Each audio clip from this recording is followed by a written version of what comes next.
Hola Grupo 6, ¿cómo están? ¿Cómo les Bien, ¿y fue tú, con la Cata? lectura que teníamos planeada? Bien, bien. Súper bien. Todo correcto. Pero Bueno, chévere. Bien, qué bueno. ¿Y quién quiere comenzar a discutir el día de hoy? Pues a mí me gustaría comenzar, Cata. Dale, Lau, con toda.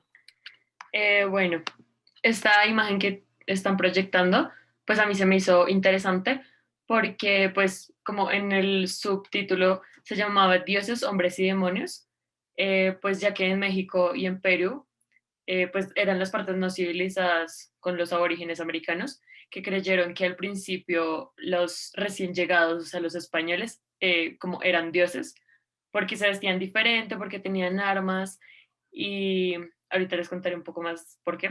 De hecho, el emperador azteca creía que Hernán Cortés no sería la verdadera legendaria serpiente emplumada de los toltecas, creo que es. Y el mismo antiguo héroe sagrado de Quetzalcóatl, perdón, cuyo regreso había anunciado las profecías y todo eso, entonces como que en cierto momento creían que los españoles eran dioses y venían como a salvarlos, a cumplir las profecías de que ellos ya tenían como estipuladas y eso. Sí, Juan, Juan Diego.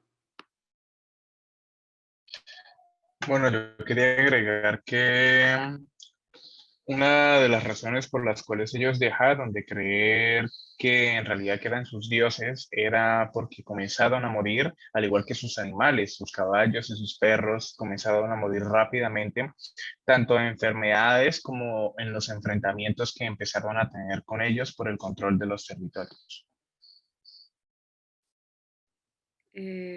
Felipe. sí, pues también, o sea, brevemente decir que básicamente pues toda esta mitología, ¿no? Que tuvieron en cuenta los indígenas, vino dada pues por la otredad que tenían en relación con los españoles, ¿no? Pero pues ya a cabo de un tiempo, a cabo de los años, esta mitificación, ¿no? Esta manera de tratar de explicar un fenómeno, pues se fue desboronando pues por las causas racionales que ya ellos mismos se dieron cuenta que pues, los españoles eran simples mortales. Dale, Nico. Y no, ya para acabar esta parte, pues yo pensaba como ese choque cultural que me parecía muy importante, donde ambos bandos, por así decirlo, no se esperaban ese desenlace de este encuentro, porque llegan estos españoles vestidos de esta forma, con cierto tipo de armas, y los indígenas, bueno, eran muy diferentes a ellos, pensaban como, bueno, estas personas que sí, de pronto tenían como esa visión, como lo decía Felipe, y ellos pues los españoles esperaban llegar a la India, entonces no se esperaban cómo iba a terminar todo eso, que iba a haber derramamiento de sangre y todo ese mestizaje. Sí, de hecho, como para complementar lo de las armas que dijiste, Nico, tenía razón, pero digamos, o sea, viendo esto, considero que había una desigualdad, porque igual los españoles venían como con armas de fuego, sí, como más avanzados, y los indígenas solo tenían como sus flechas y sus arcos, entonces considero que esa podía ser una razón por la cual se disminuyó la población. ¿Sí, Juan Diego?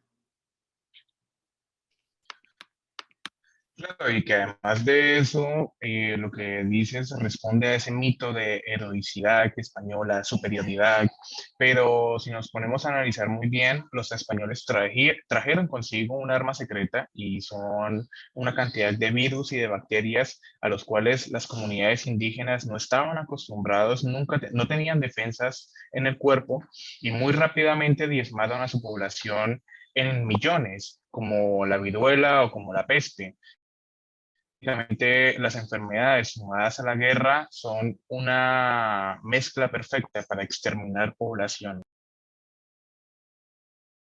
Ok, gracias, Juan Diego.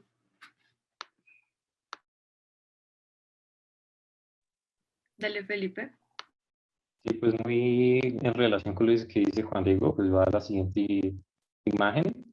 que es básicamente, pues ya yéndonos más a territorio colombiano, ¿no? En nuestro contexto, los gases de Quesada, que fueron muy permeados, fueron muy catastróficos en realidad por las diversas enfermedades que los españoles eran contagiados y los diversos animales que pues los mordían o los atacaban, los terminaban matando, casi aproximadamente un cuarto de la tripulación de Quesada tan solo sobrevivió. Entonces, pues es eso, también la colonización pues, se vio marcada por un considerable número de muertes de los colonizadores, que pues tuvo una importante relación con la geografía de este territorio. Sí, de hecho, hablamos esto en clase, ¿se acuerdan? Que pues que los caminos para llegar a como a territorio como colombiano o algo así, era difícil acceder a este por las diferentes especies y por los ríos y eso. O sea, era un terreno bastante difícil de recorrer. Felipe, ¿quieres hablar otra vez? Yo creo que deberíamos pasar si no hay nada más que alguien más quiera complementar.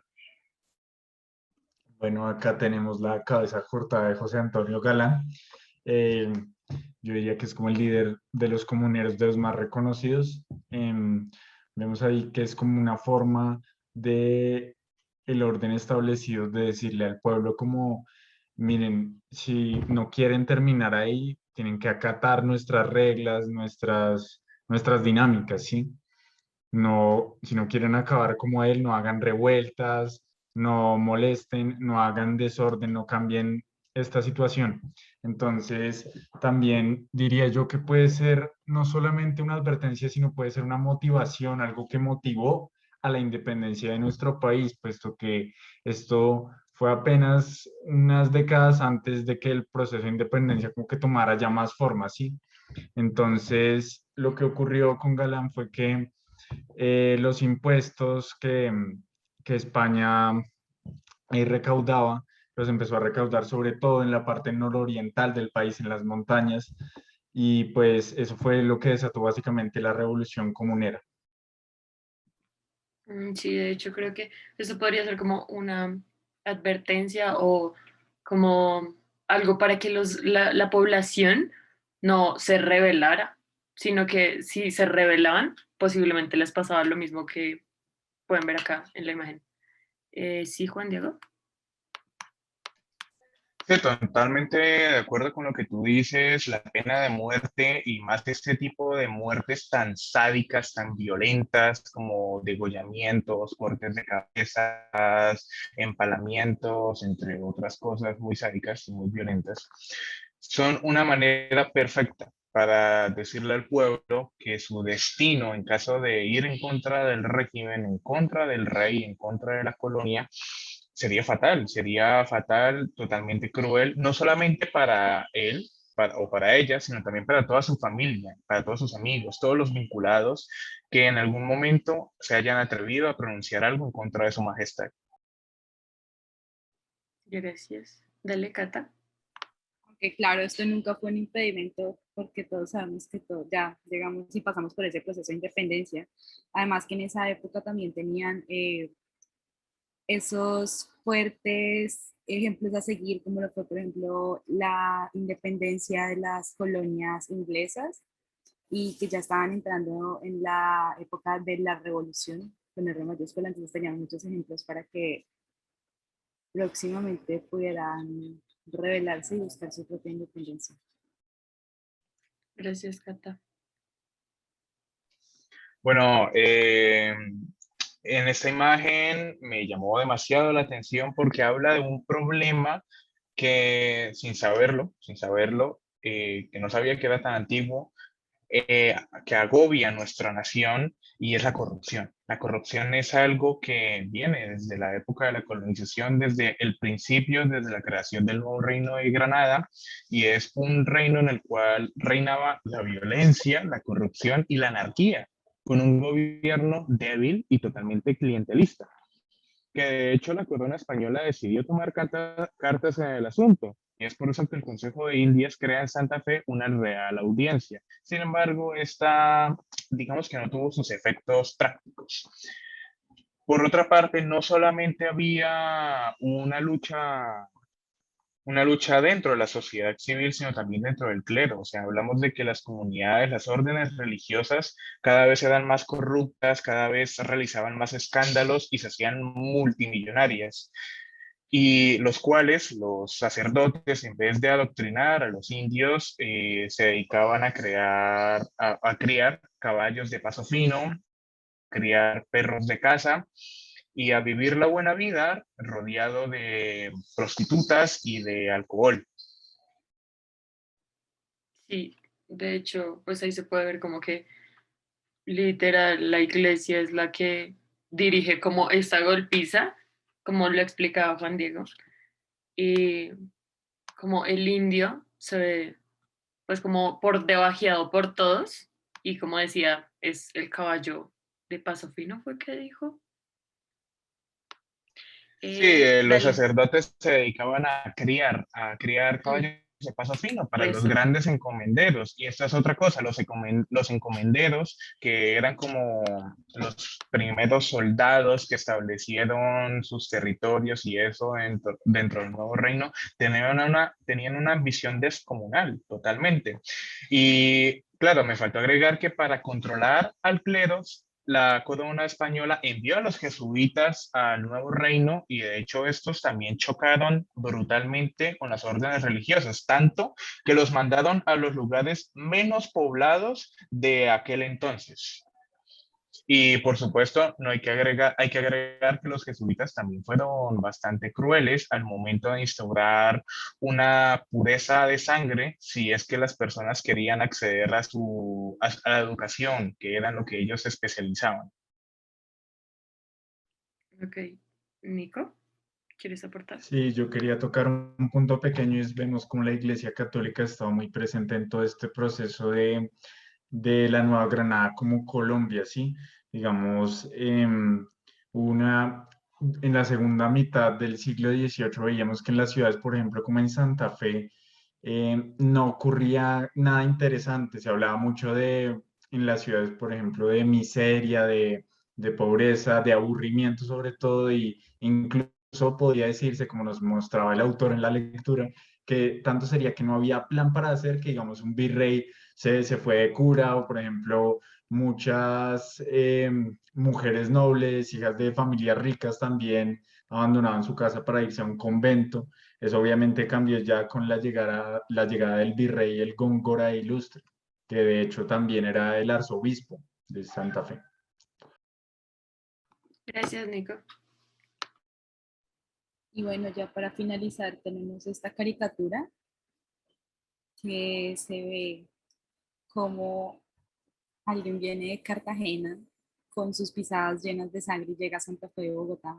Y pues esto hace alusión a la reconquista española después de que ya había pasado todo el periodo de la patria boba, que entre los godos y los estudiantes habían tenido sus peleas, que el país tuvo tanta guerra interna entre provincias, pues Cartagena finalmente consiguió su independencia a raíz de las noticias que escuchaban sobre eh, la independencia de las colonias inglesas. Y después de esto, un tiempo después, llegan nuevamente los españoles a conquistar, después de todo el asunto del florero Llorente, que actualmente no fue lo que hizo que este intento de revolución se lograra, sino que fue otra cosa que de hecho los godos estaban apoyando para que este proceso diera frutos, pero finalmente solamente se voltearon porque al fin y al cabo son los hijos de los colonizadores. Y bueno, entonces eh, esta caricatura habla sobre las personas que llegaron a Cartagena y que durante un periodo de 3 meses perdieron aproximadamente un tercio, un cuarto de la población debido también a las enfermedades que anteriormente mencionaban en la primera caricatura, puesto que sus cuerpos no lo resistían y pues también la guerra que se generaba hizo que se perdieran muchas vidas. Ya después de que Cartagena se rindió, estas personas pudieron, los soldados pudieron atravesar el país básicamente y en las provincias ya no estaban mostrando ningún tipo de resistencia hasta que finalmente llegaron a Santa Fe de Bogotá. Ok, Felipe, ¿querías aportar algo? Sí, muy brevemente, pues un poquito también la imagen habla o reitera, bueno, de la cultura un poquito que nació aquí, de la tradición o de, curiosamente, desafiar o de las enemistades entre diversos tipos de gente, de diversas clases, entre diversas procedencias. Eso que quería añadir. Ok. Juan Diego, ¿quieres? Ah, sí. Sí, claro, en concordancia con lo que dice Felipe, es que claramente cuando se consiguió esta primera independencia, los españoles no se tenía un plan unitario para precisamente eso, unificar a todas las gentes que había en el nuevo reino de Granada. Y es que, claro, el mestizaje es algo, y no solamente eso, sino también la condición geográfica de la nación, bueno, del territorio, es algo que dista mucho a las comunidades entre sí. Y eso hace que no exista, incluso hasta el día de hoy, 2021, en Colombia, se puede decir que no existe un manual de unidad, no hay una forma de gobernar este país en unidad, en acuerdos entre cada una de sus gentes. Y en vez de eso, lo único que se ha creado ha sido la enemistad, la violencia, de que si yo no estoy de acuerdo contigo, te debo asesinar. Y si tú no estás de acuerdo conmigo, yo debo morir. Ok, muchas gracias. Me encantó esta tertulia. Fue muy divertido hablar con ustedes. ¿Qué les pareció? Cuéntenme. Chévere, Sí. se me hizo Sí, muy chévere. bueno. Lástima lo del tiempo, Jaime hubiera dejado unos 2 minutos Sí, más.